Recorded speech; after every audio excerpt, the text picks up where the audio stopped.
Hey, what's up, everybody? Welcome back to another episode of the Real Heroes Show. You got Corey, Nick, and Shane with you here today, and that means it's Monday. We're talking about Ted Lasso, and this one was a banger with some pretty big progression in the story, some pretty big reveals.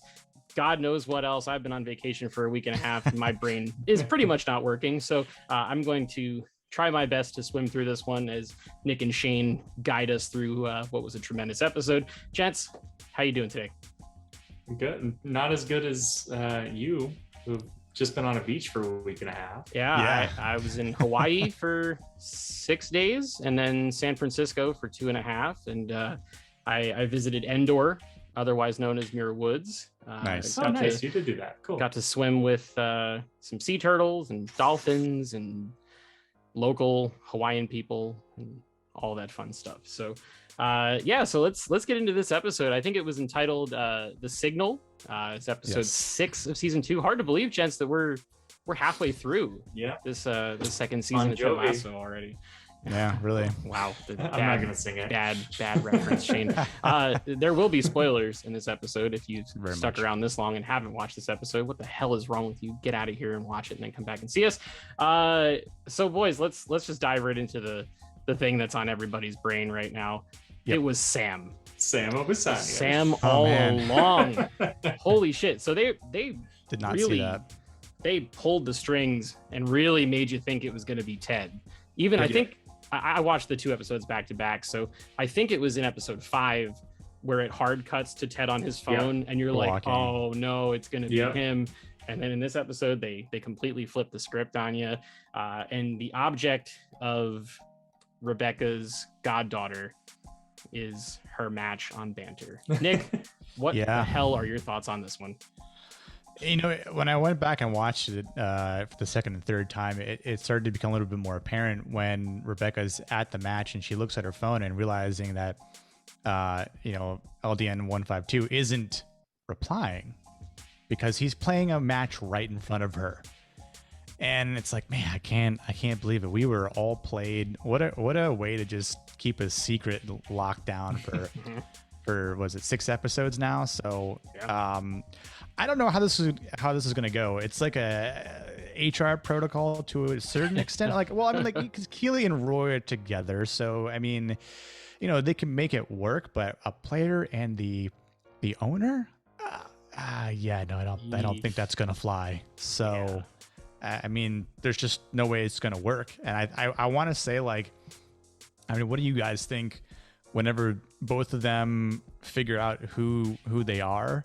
Do you think it's going to go over well, or do you think it's going to just be super awkward and they're going to try and go away peacefully?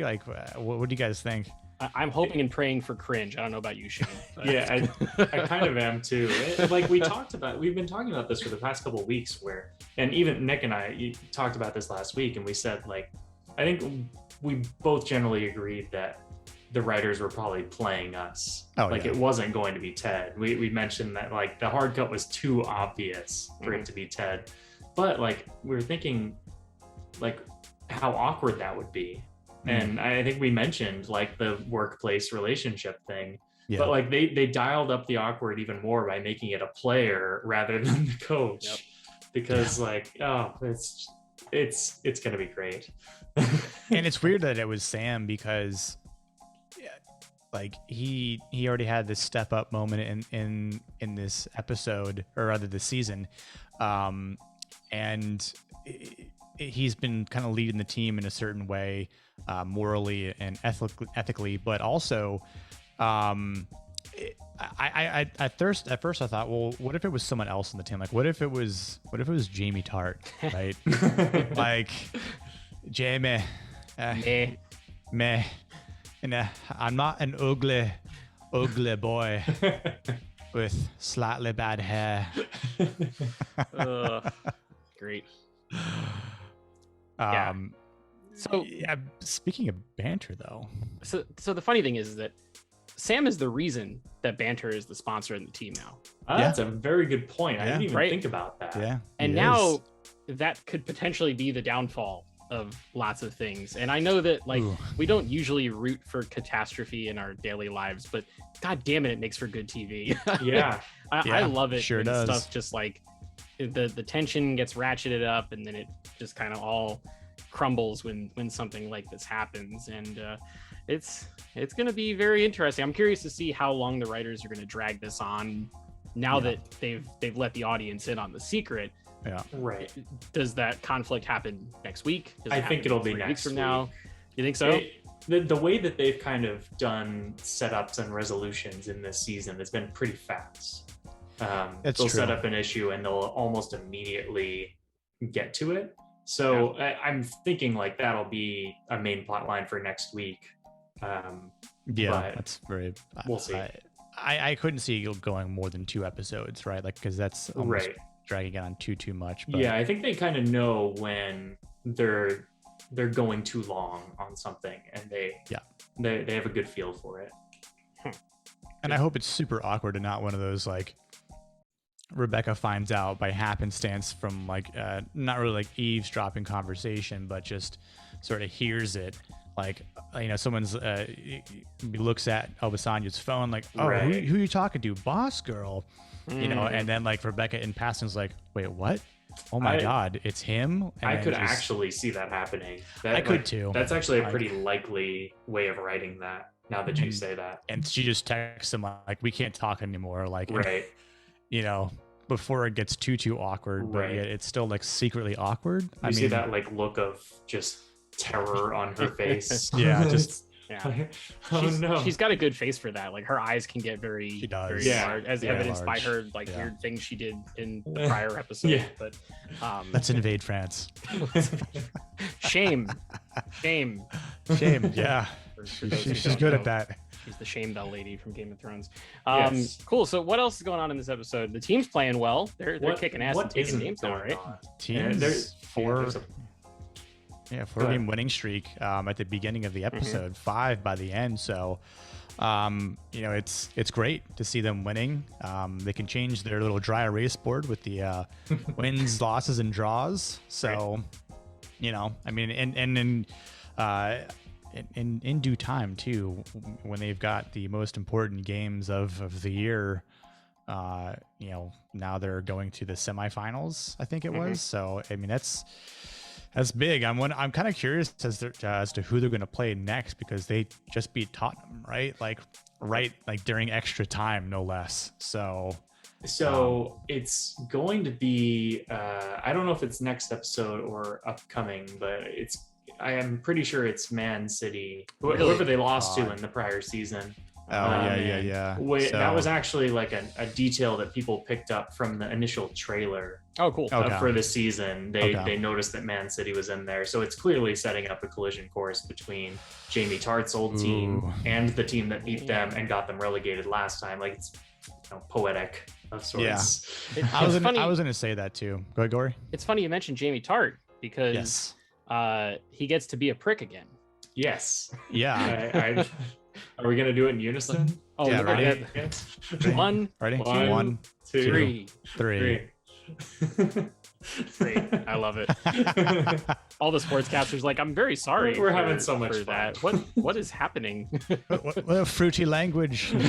But they say Ted's like finally getting accustomed to their culture. Yeah. And I'm like, Although Okay, that's cool. he kind of hides it behind his jacket as he's doing it. and the camera's dead on. Like, who's he hiding it from? I don't understand. I like how he asked Roy before, like, are you sure you couldn't find a better Right. signal? No. That's the Roy Kent effect right there, if there ever was one. But Yeah, speaking of the Roy Kent effect, I mean, what a like great moment between Roy and Jamie. Yes. And just even the prior dialogue when Jamie walks in boxers to the office, and the Diamond Dogs are kind of ragging on him. Even Nate's got a nice little shot in there. And Keely's advice, she's like, I agree, and Ted's like, that's also very confusing. That's a weird way to answer that way you question. answer the question. But the way he says it, I do play very what does he say? Very commonplace, I think, or something like that. Yeah, just he agrees with Roy, right? Yep. And Roy kind of figures it out after the second time. He's like, and you're an ugly boy. And he just kind of he doesn't want to say it, but he finally he's like, say it. I was half expecting a line of like, so you talked to Keely, huh? But it didn't happen. But cheers, I enjoyed that. that stuff is great because at the end, he even just like gives him a little tap on the side or whatever. It's almost kind of like, to a degree, they've made amends. And then good camaraderie. They know each other so well that when Roy devises this plan, he knows exactly what Jamie's going to do. He's going to get the guy to foul him. He's going to get the penalty kick, and then he's going to score from there. And the entire coaching staff is like, no, he's not. And Roy's like, yeah, he is. And then what happens? He scores right from there. It was beautifully done. I thought it was great. Oh, it's great because like Jamie Tart is Roy Kent from 20 years ago. Yeah, exactly. 15 years ago. Like Roy knows how to coach Jamie Tart because he was Jamie Tart. He was the guy who got in the other team's heads and was a little prick on the field. Like they talked about it in the prior season forever that, you know, he was the mean guy on the pitch. And so it's just like, I think he's sort of realizing that it's like, okay, I was that guy. And so if I can teach him to be, to whatever I've learned over the years, then we can be really effective. And of course it was. And he says, he's like, you've made him average. He's like, you fucked him up. And he's like, you made him average. And it's like, but it's true though. Cause if anyone's played sports, when you've got a guy who can score goals and, same thing if a guy who can, catch touchdowns, whatever it happens to be, right? Like, you're gonna target that player a lot, or you're just gonna want your star player to be a star player. And it's great that he tries to make a pass, and Danny like hits the crossbar or whatever, the post, and so it's like he's still trying to do his renewed form of being a team player, but also when it's like, do what you need to do when it's time to do it, right? It's like same thing, like you can be a tough guy, but you don't need to be a tough guy all the time, and just when you need to come bring it out. So I think it's interesting to see again Jamie go through this full circle in his arc, and to do that he had to get that Roy Kent effect, and it's cool to see the camaraderie with him smiling on the sidelines, like, okay, we get it, you're a prick. We know you can score goals, but it's up to Coach Nate to step up at the end. The wonder kid. One the kid. It's live. One the kid. We're live. Man, that's great. It's so interesting to me that actually, I think it was a week ago, I read an article about how people were slamming the season because there was no plot development. And Bill Lawrence actually replied to a tweet about the article that was slamming the season, saying, the story's not going anywhere. And he basically said something along the lines of stick with it. And it's so funny that that story was written the week before the episode where we get the most plot development in the entire season. Right. So it's just what's your weight? This is why, and this is why I think the binge watching culture has kind of ruined television now because people expect plot to move so fast. But it's if you watch these things week by week, there's that slow burn is much more important. And I think people just aren't used to it anymore. Because we got off of it for so long where you drop a season, everyone would watch it in one weekend, we talk about it for a week and then forget about it for 2 more years until whatever the next season came out. But I think people are just not used to this model. But I just, for transparency's sake, I totally prefer this model. I prefer talking about it each week and predicting what's going to happen, and I think it's been very rewarding because you can even watch some of the prior episodes we've done on this, and we're predicting things 3 or 4 episodes ago that are just now happening, and it's pretty satisfying. Well, there's also the benefit of watching stuff more than once. Like Nick, you mentioned you watched this episode 3 times. If Apple TV Plus dropped the entire season of Ted Lasso all at once, you would never do that because you're dedicating way too much time in one weekend to watch stuff 3 times. You wouldn't pick up on all these cool details and all the stuff that we talk about and all the hard work and the blood, sweat, and tears that the writers put into a show like this. Most of that would go unappreciated because everybody would just be like super hopped up on, Zoa energy drinks trying to make it through the entire season in one weekend.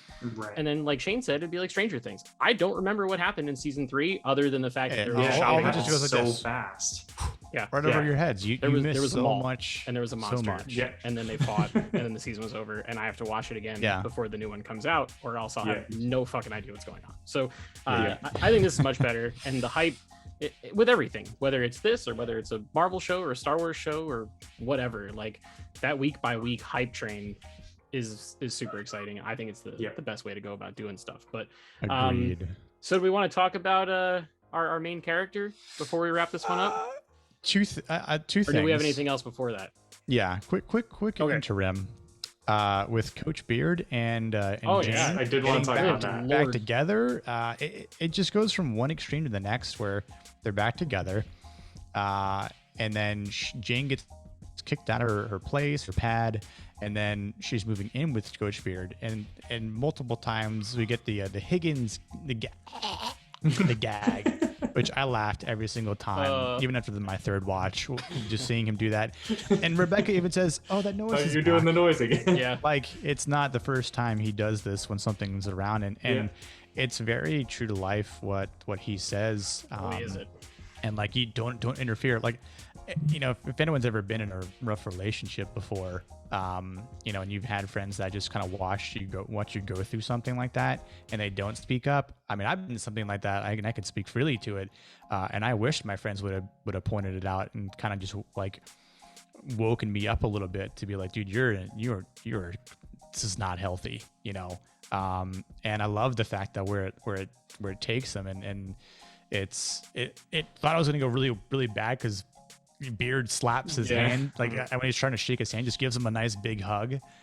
But then Jane just pops out of nowhere, and I'm like, holy shit, that's way too soon. Well, so something interesting about that, Higgins is not the only character to do that in this season. Roy Kent did that to Rebecca in the very first episode, and we talked about that. And I think that's maybe why Rebecca gives that little smile when she's walking by and overhears the conversation, is because like this whole season has kind of been about relationships, and this episode in particular. And I think it's making some good points. Like I thought it was so out of place for Ted and all of them earlier on in the episode to tell Higgins like, no, we're just gonna lie to him. It's like, no, it's not good advice. Like sometimes it's like they may not like it in the moment, but you gotta let them know. I don't know. Do you think they'll break up though by the like for real break up by the end of the season? Yeah, I think like because they need to. Yeah, I mean, I think they need to. I think he knew that, and even like that little like when they were walking off together, it felt like they were close to ending it. All or of he a was. twist. You want some more? Yeah. The minute she put that hat on him, and he was like, better, and she's like, yeah. I was like, no, very very bad beard. Put your normal sporting cap back on. I also thought it was really funny during that scene. Every single car in the parking lot was kind of like a piece of shit, except for like the Rolls Royce that Rebecca gets driven out in. And I was just like, it's funny because like she's kind of come down to everyone else's level emotionally, but like there's still like the ever-present fact that she's filthy fat fucking rich. Yeah. Like, oh yeah, really interesting. The dichotomy of it all, which will lead more into the Sam thing, because I really wonder, like, I get the feeling that they're gonna make a statement on that, like maybe she stops owning the team or something. I feel like it might be headed that way, that she's just like, she finds her a better place and something. I don't know, but it seems like they might be hinting towards that. Ted Lasso becomes the owner of the team. Roy Kent becomes the head coach.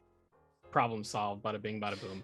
Yeah, I mean, we see more of obviously last week when she says she'll just buy the restaurant, but she's got Louboutin heels, and between as we talked off screen before this, she's becoming more vulnerable. So people may or may not have picked up on that, but making 2 cups of tea, taking your shoes off at the office, taking your shoes off at home, inviting Luca over for some fun in the bedroom, but being naked in the kitchen so her cleaning lady and her mother can come over and see that. Yeah. And and it's all like she's having fun, but at the same time, like she there's still something that's sort of missing within her, and that's the whole reason why she's trying to keep up on these dating apps, right? And I like the part where she's like, Ted, and he's like, y'all hear that? Like, and she's like, you're coming to lunch with me with my mother, Rebecca's mom. And she's like, I'm Deborah. And he's like, I love meeting people's mom because it's really like reading instruction manual as to why they're nuts. Full blown QAnon for Beard's mom. Yeah, one of the best lines I think this season. Just like reading instruction manual as to why they're nuts. I'm gonna use that more often now. Yes. Thanks, Ted Lasso. Did everyone else make like the thought in their head about like, oh yeah, well my parents, yeah, they're crazy and that's why I'm the way I am? Because I know I did. Sorry, mom and dad, if you're watching, but y'all fucking crazy. So yeah, it's like that.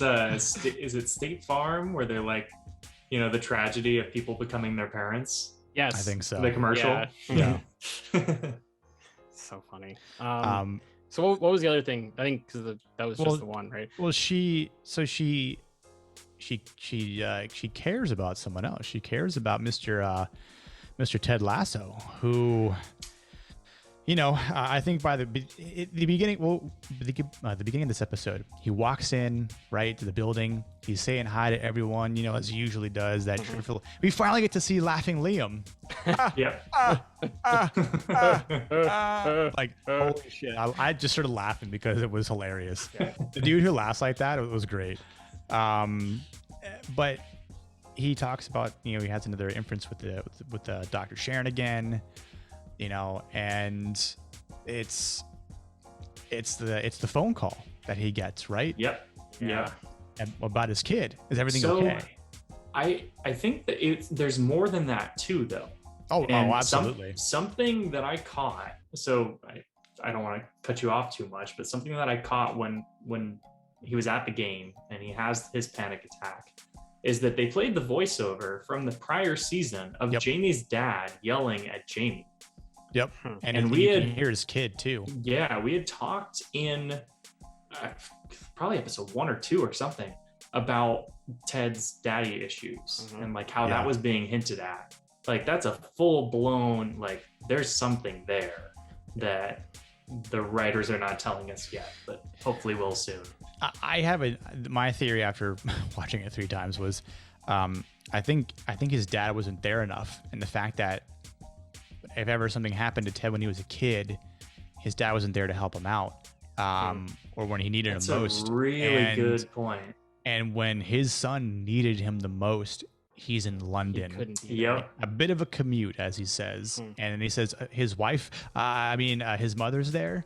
And you see it quickly pans to Keely and she's like, and it's like he still hasn't mentally gotten through or even emotionally gotten through the whole divorce factor. He's still referring to his wife. As the resident divorcee on this panel, I'm going to chime in there. It is a motherfucker to get rid of, just like the mental, to not call that person that thing anymore. Not easy. Panic attacks also extremely difficult, and I get why he did what he did. They actually they've framed that very, very well, about like just the fight or flight that your brain and your body go into when you have a panic attack like that, where like you need to just go like crawl into a corner and just sit still and try not to do anything because you literally think you're gonna die like any second. So mental health, another theme of this season, as we've talked about many times, and it's finally hitting Ted. It's finally He's Yeah. hitting a breaking point. My curiosity, I don't know how you guys feel about this, but he sounds very panicked during that phone call, asking if his son is okay. Yeah. And then when he Oh, gets yeah. off the phone, he just says that he forgot his lunch. Do you think he's Yeah, lying about that? I think and he's like something lying. Oh, absolutely. actually bad happened? Yeah. Okay. I think Yeah. Like he broke his arm or a kid beat him up or so. Something like that. Like I think he got hurt. yeah. It's Yeah. like if you Some way. forget your lunch at school, like you just Right. buy lunch. It's like $3 Right. for that awesome little French bread pizza we all used to have. Like what the hell? Like it's not Yeah. a big deal. Yeah. But, Nick made a really good point earlier about how, his dad wasn't there. And I think we've talked earlier about like maybe his dad committed suicide or something like that. But I think that's a pretty big theme that you made the connection on, that it seems like he is connecting how he and his son don't have a relationship to how he and his dad didn't have a relationship, be through one way or the other. It's definitely hinting towards that.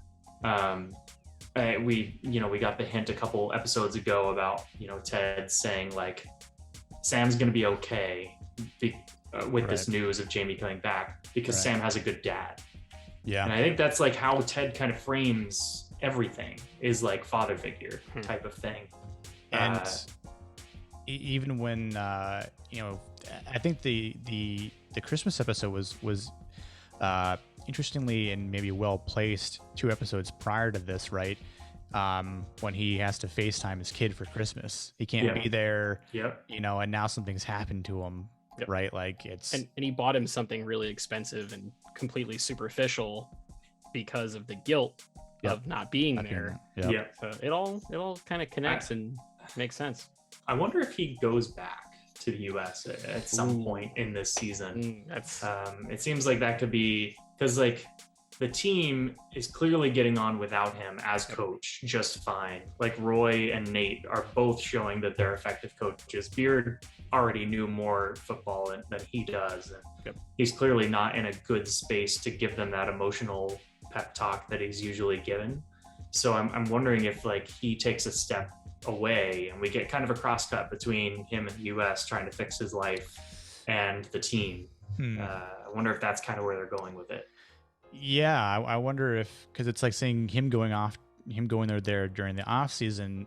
I mean, yeah, but at the same time, they went over to visit him during the first season, to which it obviously resulted in a split. Yeah. But I wonder if he says that, regardless of how well his therapy is going with Dr. Sharon. But how is Rebecca going to take this, right? Because she cares about him. She leaves a voice message for him. Yeah. She saying that leans she on him cares. for help with her own life, not just Can you use one of your he's a little TED necessary Talks? part of what she Ted listens. does. Ted listens, yeah. Ted listens. So so obviously we're gonna get Ted with the doc probably next week, right? Yeah. I think. That's Oh right. yeah. It's been a long time coming. We're finally going to get it. Did you guys notice? I might be completely crazy on this, but the way they shot that final scene where Doc walks into the office and Ted's kind of like fetal positioned out and says he needs to make an appointment. It was kind of framed the same way that like a Wolfman scene is filmed in a horror movie, where like the pale moonlight, it was only hitting Ted's face, and his hair is kind of disheveled, his eyebrows are raised, and he's like, I need an appointment. And it's like, it's clearly not the character we all know. It's kind of like the full moon has struck and he's transformed into this bad version of himself. Or even if it's like Lupin from Harry Potter, same concept, the way they shot it and everything. I thought that was really clever and creative to kind of frame him in darkness and put him right in that pale light. It was cool. It is. There's no doubt that it is intentionally dark in that scene. It's his darkest moment. He is in the dark forest, as he said in the prior episode or 2. I wonder if it starts off right then and there, or if the appointment would theoretically take place at that time, but the next episode starts like the next day, and then we see another follow-up appointment sort of thing. I don't know, or maybe she just says like, Ted, you need to get home and come see me in the morning, sort of thing. I who knows, right? I guess we'll find it's out. like it's like a Last Jedi thing where it's like just starts the instant the prior episode ended. You don't want a That would time be jump. nice. No, I don't want a time jump. Do we need a crawl in between? Yes, we did. These two episodes. Ted Lasso, talk to Dr. Sharon. And So Yeah. it's funny because Doc said that she'd go out for drinks with the guys that night. Yeah. And then as she's going to pack her shit away, there's the head coach Right. of the team curled up in a fetal Right. position on her couch. Yeah. So I'm guessing she cancels on the boys for an emergency I would session assume so. with Ted very, very late in the evening. But Yeah. I'm real curious to see what that conversation looks like. And if we finally get Shane, I know you don't like exposition dumps, but I feel like one's coming because therapy sessions are It's earned at this point. oh, okay, all right. I'm gonna get It's that in writing earned. from you. About to Yeah. happen. I'm cool with exposition if it's earned. It's like All the right. Matrix. They explain everything, but it's 45 minutes into the movie. I am so beyond hyped for that. I am fourth too. Matrix movie. I'm sorry, that's a total derailment from anything Ted Lasso. But word on the street is they showed a trailer at I CinemaCon heard that. to the industry insiders, and what I would do to be in that room to see all that Yeah. shit. Anyway, No. Ted Lasso, what a Yes. great Ted, comedic Ted. drama show on Apple TV Plus. It So- is not the Matrix. So do you guys think that if Ted were to try and leave, depending on how his therapy goes, do you think Rebecca would try and stop him? Even if he says like I'll resign, you got Nate, you've got Beard, you got Roy Kent, like that can take over the team. But Rebecca trying to stop him maybe, and saying like you don't need to be head coach, just be with me. She's got money. She's got enough money to essentially just take care of him. Together and we can rule the together, galaxy. Oh, man. like Ted like Lasso, personal assistant. but like no. What if No, he, like, what if he romantically? became like he's not like part of, like what if he becomes like obviously by like association but part owner. He doesn't Yeah. have any money in the game, or maybe he does, and then just goes, I'll put that towards the team Yeah. and become part owner with her.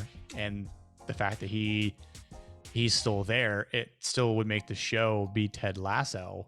I could see the way that I see this going, and the way I would probably write it is Ted goes back to the US and we don't see him with the team for a few episodes. And in the finale, they're like up against the ropes and they can't figure it out. And Ted walks through the door, and that's the spark that That's they the hype. need. Wanka! And that's He gives how the pep they talk and all Yeah. that, and they win. Yeah, like that's how I would write it. It's like a good feel-good comeback story. Against Man City. Yeah, that's probably how I would write And the that. crowd cheering, Wanka, Wanka. And I know I missed last week, but when the entire crowd started chanting for Roy Kent, when he just Oh, yeah. randomly showed up at the field or the pitch or whatever, dude, that was awesome. I love Oh it. yeah, I was chanting it while I was watching it. Speaking of Roy, this episode was written by Brett Goldstein. Yep, who it plays was. Roy. So, Yep. boom, there's my tidbit. And it was of probably my information. favorite episode this season. I agree. It was mine Like- too. They dropped a lot on us in Yeah. 33 minutes, I think, was the runtime Yeah. for this one before I the think credits. our runtime of this is going to be longer than the episode. Why not? It's my first episode back. I'll take the blame on that one. But there was a lot though. Hawaiian There was a time. lot. Yeah, I'm on Yeah. Hawaii time, man. It's 11:15, so it's only 5:15. It's happy hour where my body is used to being. So Hey. let's have a drink and score this one out of 10. Are we still doing that? We're still doing that, right? Yeah. Okay, Yeah. great. Not much has changed since We I've been gone. didn't stop. Nick, out You're of gone 10. for 2 weeks. What are you giving this reinvented one? the show. I'm definitely going 9 out of 10 with this. All right. Oh I'm yeah. going 9 out of 10 as well. Dang. Last week we talked about Yeah. like the 9 out of 10s are coming because they Yes. built up so much stuff, and then Yeah. here it was. All right, fine. 4 out of 10. I'm kidding. We'll go with a 9. I thought Say this one was really clever. I turned to my lady friend at the end of the episode and I said, man, this season is so much better than the first season was. Loads. Because for me, it shows and movies and all this, it's all about character. Yeah. And this show has focused on all of them, has given Mhm. all of them an arc, and has made everything mean something, which I Yeah. think Yeah. is great. And it's a really good example for writers of other shows for how you can do that in a short format. This is an hour-long Yeah. drama. It's 30 Right. minutes. You know? It's like The Office, right? And Yeah. I feel like more and more between this and Mythic Quest, which are both on Apple TV Plus, they're like fighting for which show is the new Office for me. Teams that become families and have that dynamic and whatnot. It's pretty wild. It's like Office. It's like the Office and Friends, and like trying to, I don't know, just like be one of themselves. But yeah, like all rolled into a ball, right? Yeah, like I'd say my only disappointment from the season so far is that we've gotten just rock solid arcs from every character except Keely. Like Keely is really taking a backseat in this season, and like she's been helping everybody through their arcs, but she seems kind of flat. And she's been a plot device and not a character. Right. That's my only real downside. And again, like we talked about Rebecca being the same thing until we've had a couple episodes with her. So it could be coming now. Yeah, it definitely could be coming. I would hope that the writers, especially with an actress as good, I'm sure they're saving something for her. Yeah, I didn't even realize this, but during the opening credits, the end it says with Juno Temple. Yeah. Which the with spot on the credits is always for like the Samuel Jackson is Nick Fury or whatever. Like it's the actor that's held in high regard that usually gets that billing. So I do also wonder though, wasn't she filming another show for Apple TV? So I'm wondering if maybe they didn't have her as much this season because especially with COVID protocols, like it's harder to get people to do multiple things. I know some other shows ran into that. Kind of stuff. Like the Mighty Ducks reboot on Disney Plus, they said they couldn't get all of the original cast to come back. They could only get a certain few because like Joshua Jackson was filming another show and he couldn't leave because they were locked down. Right. Yeah, I think Mythic Quest was the same way. F. Murray Abraham, who what is his name? CW. Yeah. They didn't let him on set until like the final 2 or 3 days of shooting, outside of doing the whole FaceTime thing that they had him do. So it's a wild industry and a wild time, but they're sure as hell making it work, and we are enjoying the hell out of it. So I think for the sake of time, we're going to wrap this one up because as Shane said, it's probably longer than the episode itself. So we would love to hear from you guys. You've been doing a great job, especially on these Ted Lasso videos, leaving comments, leaving your own Easter eggs, sharing your feelings. We'd love and encourage you to do all of that. We love reading it. We learn stuff from that, and it helps make us better at what we do. So the comments are very much appreciated. You can always like this video, subscribe if you haven't already, tell your friends. All those things are free. They don't cost any money, and it helps support the channel. So go ahead and do that. We have a ton of stuff coming up this week. I'm not going to pretend like I know what it all is, other than What If on Wednesday. Shang-Chi comes out later this week. Nick's already seen it. I'm gonna try and go see it. I'm gonna see it. Forgot. I'm gonna see it this weekend, and we're gonna have a big old spoiler-filled review. Finally talk about it. I'll try and see this one so that you can bring me on a Marvel review. I don't know if I want to do that because I don't want to bring my vibe down. Watch me love it. I hope you do. The one that I come on to. Nick said it was great. Yeah, Nick said it was different. The reviews are great. And so better than anything they've done. But you can expect that. Probably something DC Titans related, movie reviews, 4K stuff. It's all coming down the pipeline. So make sure to stay tuned to all of those things and so much more. And until next time, we'll see you guys in the next video. Cheers.